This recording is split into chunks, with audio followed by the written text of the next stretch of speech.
قال موعدكم يوم الزينة وأن يحشر الناس ضحى আল্লাহ রাব্বুল আলামিন জানায় দিয়েছেন পয়গম্বর আপনি জানায় দেন খেলার দিনটা হবে ঈদের দিন। কি দিন? বেঈমানদের যেই বড় দিন, ঈদের দিন, আনন্দের দিন, মেলার দিন, ওই দিন খেলা হবে। এমুক মাঠের মধ্যে খেলা হবে, কারণ ঈদের দিন লক্ষ লক্ষ মানুষ ময়দানের মধ্যে উপস্থিত হবে। হাজার হাজার লক্ষ লক্ষ মানুষের সামনে আপনি খেলবেন, দেখাইবেন আপনার ক্ষুধার পাওয়ার বেশি। ওয়া আইয়ুহশারুন নাস দুহা, আর সময়টাও আল্লাহ নির্ধারণ করেছেন, সময়টা হলো দুহা। কোন সময়? তো দুহা কোন সময়টা বুঝছেন নি? সূর্য যখন উঠে, যখন পরিপূর্ণ আলো ছড়ায়া যায়, ওই সময়টাকে কি বলে? দুহা বলে। ওই সময় খেলা হবে।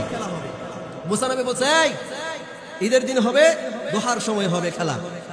এবার ফেরাউন পুরা শহর থেকে বাছাই করে করে বড় বড় জাদুঘর, কয় হাজার জাদুঘর একত্রিত করছে? 70,000 জাদুঘর একত্রিত করছে। বেঈমানের দলগুলোর পক্ষে ফেরাউন 70,000, এক মুসার পক্ষে একজন আল্লাহ। বলেন তো দেখি, বেঈমান যদি একসাথে হয়ে যায়, গোটা দুনিয়ার বেঈমান যদি আল্লাহ তাদের সাথে না থাকে, মুমিন যদি একজন দাঁড়ায়া যায়, একজন মুমিনের সাথে যদি আল্লাহ থাকে, বলেন মুমিনের ভয়ের কোনো কারণ আছে নি? এরা নবীর উম্মতের দল। আজকে গোটা বিশ্বের দিকে তাকায়া দেখেন মুসলমানরা কেন মার খাইতেছে, কেন মার খাইতেছে? আজকে আমাদের ঈমান বড় দুর্বল হয়ে গেছে, আমাদের শক্তি, আমাদের ভরসা চলে গেছে দুনিয়ার জিনিসের উপর। আমরা মনে করি সৈন্য বেশি না হইলে আমরা জিততে পারবো না, অস্ত্র বেশি না হইলে জিততে পারবো না।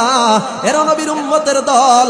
আল্লাহ বলে না, মুসলমান না, না না, সৈন্যের বলে তোমরা কোনোদিন বিজয়ী হইতে পারবা না,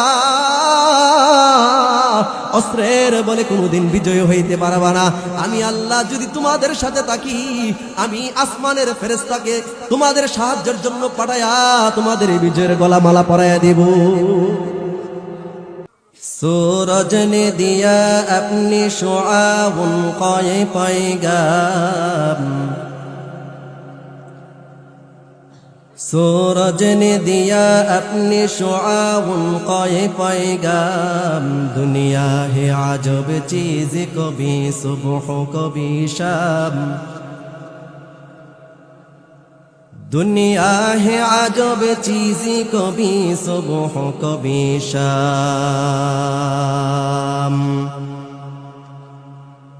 दुनिया में हो दुनिया का तलबगार नहीं हो, बाजार से गुजर हो खरीदार नहीं हो, बाजार से गुजर हो खरीदार नहीं हो।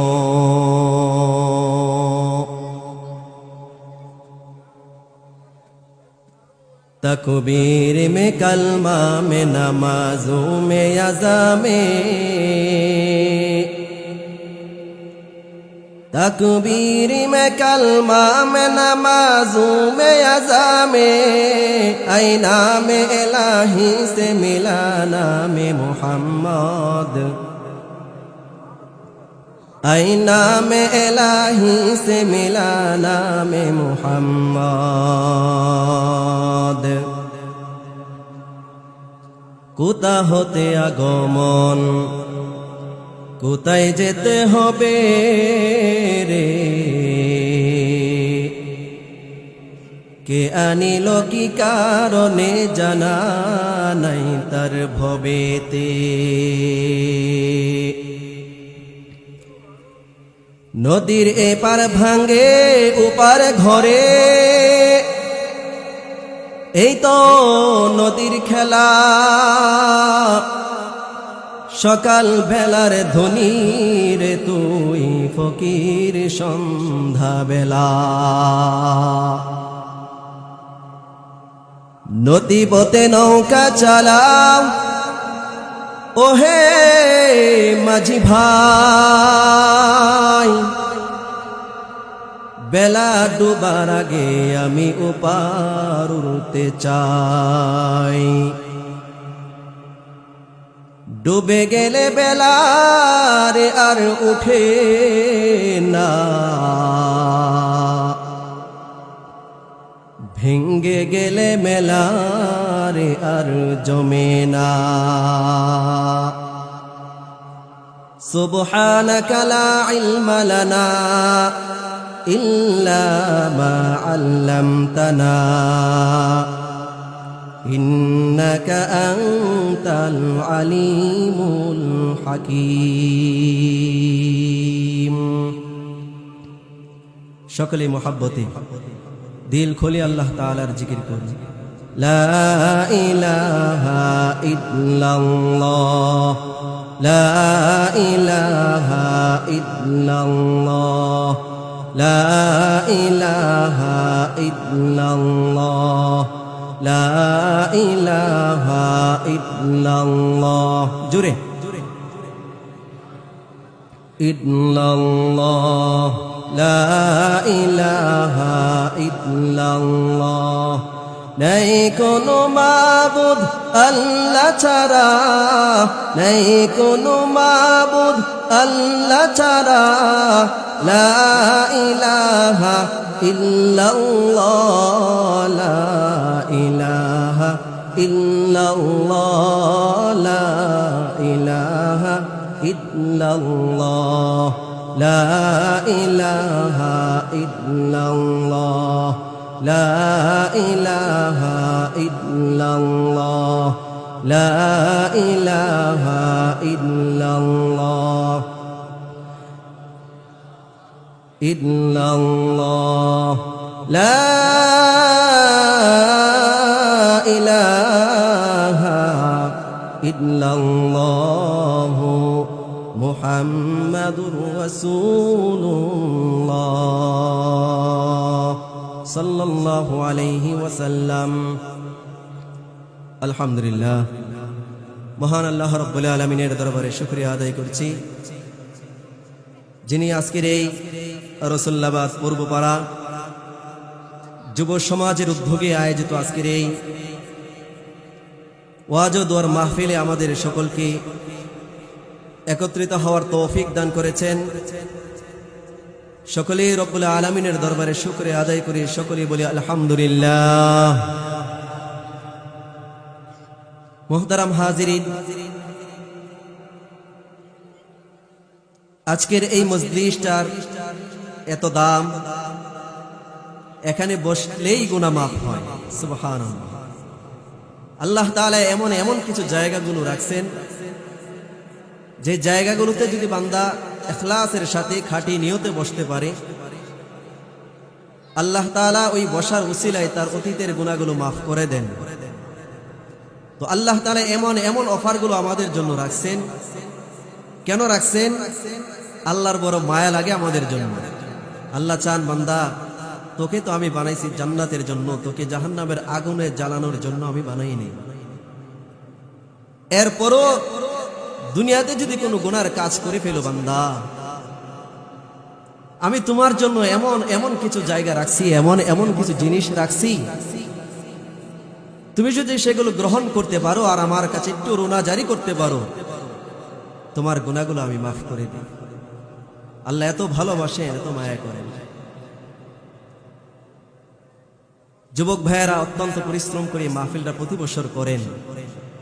একটা প্রোগ্রাম করা যে কত কঠিন, যারা করে তারা বুঝে। আমরা দিল থেকে তাদের জন্য দোয়া করি, আল্লাহ তাআলা যেন এই যুবক ভাইদেরকে দ্বীনের জন্য কবুল করেন, ইসলামের জন্য কবুল করেন। সকলে বলেন আমিন। মুহতারাম হাজিরিন, অল্প সময় কিছু কথা হবে।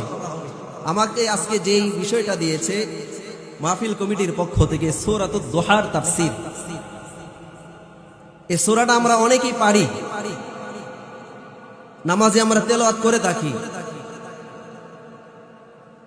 সূরা দুহার পুরা তাফসীর শেষ করা সম্ভব নয় অল্প সময়ে। আমি শুধু একটা শব্দের তাফসীর শেষ করব, শুধু এই দুহা যে শব্দটা, এই শব্দের তাফসীর করে আমি শেষ করব। বাকি দুই একটা আয়াত কেন এই দুহা শব্দটা আল্লাহ উল্লেখ করেছেন, এটার কারণটা বলে আমি পাশের দুইটা আয়াতের তাফসীর তরজমা করে ইনশাআল্লাহ আমি আমার আলোচনা শেষ করে দেব ইনশাআল্লাহ।